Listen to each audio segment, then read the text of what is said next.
چھوٹے بچے کا انتقال ماں باپ کے لیے بہت ہی تکلیف دہ ہوتا ہے۔ اللہ کی طرف سے یہ ماں باپ کے لیے ایک آزمائش کی گھڑی ہوتی ہے۔ اللہ کے رسول صلی اللہ علیہ وسلم ہمیں ایک ایسی دعا بتا کے گئے ہیں جو ماں باپ کو جنت میں بچے سے ملا سکتی ہے۔ نبی کریم صلی اللہ علیہ وسلم فرماتے ہیں کہ مسلم کے جو بچے وفات ہو جاتے ہیں وہ اپنے والدین کے لیے جنت کا سبب بنتے ہیں۔ ماں باپ، دادا دادی، نانا نانی اور دوسرے اہل و عیال کو چاہیے کہ بچے کی وفات پر اس دعا کو جنازے میں پڑھیں، بچے کی قبر کی زیارت کے وقت پڑھیں اور جب بھی اس کی یاد آئے اس دعا کو پڑھیں۔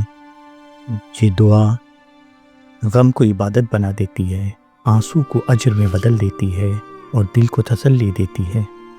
مرحوم بچہ ماں باپ کے لیے جنت کا دروازہ بن جاتا ہے، جو کہ دعا کے معنی سے صاف صاف ظاہر ہے۔ بسم اللہ الرحمن الرحیم۔ اللہم اجعلہ لنا فرطا واجعلہ لنا اجرا وذخرا واجعلہ لنا شافعا ومشفعا۔